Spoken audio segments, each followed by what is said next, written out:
नमस्कार, मैं जितेंद्र जैन और आप देख रहे हैं खबर समय जगत। आई नजर डालते हैं आज की कुछ ताजा तरीन खबरों। शुजालपुर कोरोना संक्रमण में अब तक 28 जिंदगियों को खो चुके शुजालपुर में 99 केस मार्च में सामने आए और 47 केस एक्टिव बने हुए हैं। कोरोना इन हालातों में भी शुजालपुर तहसील के अवंतीपुर बड़ोदिया में कोरोना पर आस्था भारी दिखी और रंगपंचमी पर हजारों लोगों की भीड़ के बीच बाबा गरीबनाथ धाम पर ध्वज उतारने का आयोजन हुआ।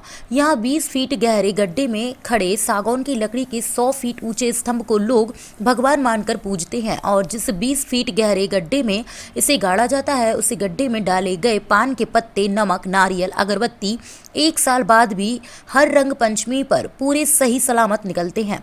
जिस गड्ढे में यह पूजा का सामान गाड़ा जाता है वह एक संत की समाधि है, जहां संत ने जीवित समाधि ली थी।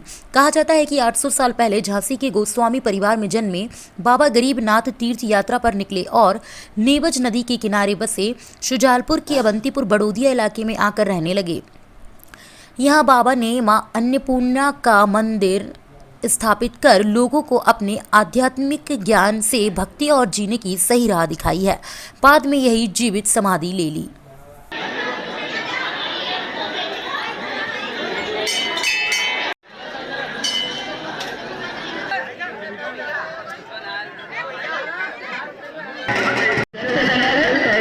गज को सहारा लगाए, थोड़ी टाइट समझ कार्यकर्ता बंधु गज को सहारा लगाए, धीरे धीरे मैं कुछ मरी वाले स्थान पर होल्डन में आने दे, सभी कार्यकर्ता दिखाए वापस अंदर होता बस। बताइए क्या मान्यता है इसकी और क्या कथा है पूरे यहाँ की? मान्यता ये है कि बाबा गरीबनाथ ने 1245 संवत में यहाँ पर तीर्थाटन के लिए जूना मठ झांसी से निकले थे और यहाँ पर उन्होंने अवंतीपुर बड़ोदिया में कुटिया बनाकर अपना स्थायी निवास किया।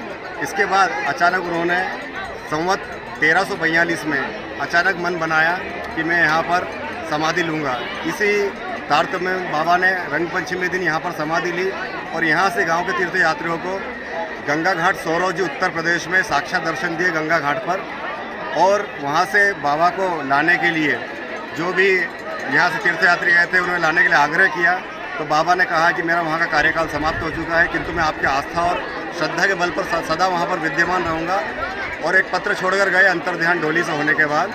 उस पत्र में सारा विवरण लिखे गए कि रंग पंचमी दिन मेरी स्मृति में सागौन की लकड़ी के 9 हाथों के 9 पाटों को जोड़कर एक स्मृति ध्वज तैयार करना, उस स्तंभ पर मणि लगाना, उस ध्वज पर मोर पक्षी, चांदी का छत्र और सोने का कलश स्थापित करना और रंग पंचमी के दिन इस ध्वज को उतारना और उसी दिन सुबह उतार कर पूरी पूजा पाठ के साथ, पूरा हवन पूजन के साथ, पूरी मान्यता के साथ, विधि विधान के साथ शाम 5 बजे चढ़ाना। इस तरह से विगत 700-800 वर्षों के से ये प्रक्रिया परंपरागत रूप से निरंतर चलती आ रही है। बाबा ने यहाँ पर साक्षात जीवित समाधि ली थी, साक्षात दर्शन दिए। बाबा यहाँ कहीं ना कहीं भोरे के रूप में या फिर किसी संत के रूप में यहाँ पर आते हैं, भक्तों को दर्शन देते हैं। मन्नत को लेके क्या मान्यता है, किस तरह यहाँ पर मन्नत का प्रावधान ये है कि बाबा गरीबनाथ के दरबार में जो भी भक्त आके अपनी मनौती करता है उसकी मनोकामना अवश्य पूरी होती है। माताएं बहनें उल्टा स्वास्तिक गाय के गोबर से बनाती है।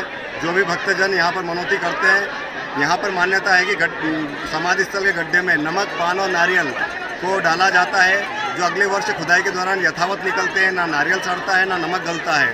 ये बहुत बड़ी मान्यता है। पान भी हरा निकलता है, जिसे औषधि के रूप में अगले वर्ष खुदाई के दौरान जो हजारों की संख्या में प्रसादी के रूप में नारियल और ये निकलते हैं, इन्हें बरकती मानकर लोग घर भी ले जाते हैं, औषधि के रूप में उपयोग करते हैं। इस तरह से यह परंपरा निरंतर चलती आ रही है और बाबा गरीबनाथ का सब पर आशीर्वाद है कि आज तक यहाँ पर कोई ओलावृष्टि, भूकंप, प्राकृतिक आपदा, महामारी का प्रकोप कभी भी इस नगर और इस नगर के आसपास के दायरे में कभी भी इस तरह की परिस्थितियाँ उत्पन्न नहीं हुई जिससे कि यहाँ पर जनता को कोई कष्ट भोगना पड़े। रूप से किस तरह की मन्नतें पूरी होती है? मन्नतों के मामले में यहाँ पर माताएं बहनें सूनी गोद भरने के लिए, असाध्य बीमारियों के लिए जो भी भक्तजन यहाँ पर मान्यता करते हैं वो अवश्य पूरी होती है। और इसके अलावा हर तरह की घर में सुख शांति की, बरकत की, खेती में प्रगति की, हर तरह की मन्नत किसान, व्यापारी, हर वर्ग यहाँ पर मन्नत करता है। खबर समय जगत के लिए शुजालपुर से गोविंद यादव की रिपोर्ट।